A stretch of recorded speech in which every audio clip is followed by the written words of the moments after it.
The floor to the representative of China. Thank you, President.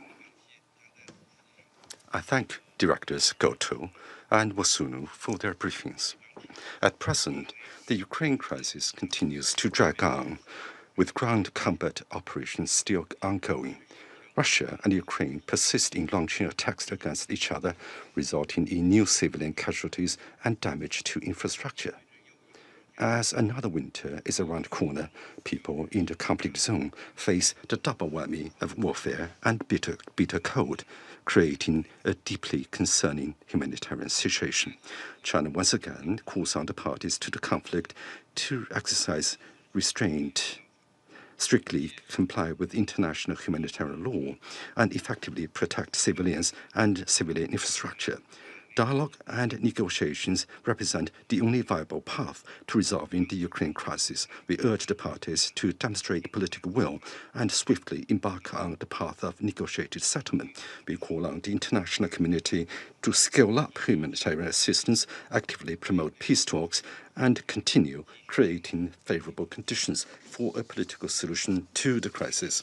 Last year, China and Brazil, together with other countries of the global south, jointly promoted the establishment of the Group of Friends for Peace. Recently, the group held another ambassadorial-level meeting and issued a statement at media stakeout, welcoming the recent engagement and talks held between the relevant parties and calling on all parties to seize the current opportunity and maintain the momentum of engagement and talks. The group advocates for de-escalation and preventing the escalation of hostilities. All parties should refrain from actions that exacerbate the conflict, including the proliferation of weapons to the parties involved.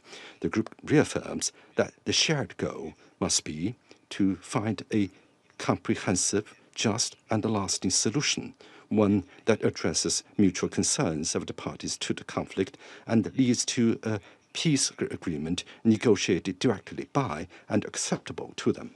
The group stands ready to support the next steps agreed by the relevant parties to the conflict. The UN has a role to play in fostering the diplomatic efforts and in the implementation of any peace agreement. The group calls on all parties to strictly comply with international humanitarian law and supports such humanitarian initiatives as exchange of prisoners of war. The group expresses deep concern over the negative impact of unilateral sanctions and stresses the importance of safeguarding countries' legitimate right to conduct normal international trade and economic cooperation. President, China's position on the Ukraine issue has been very clear and consistent.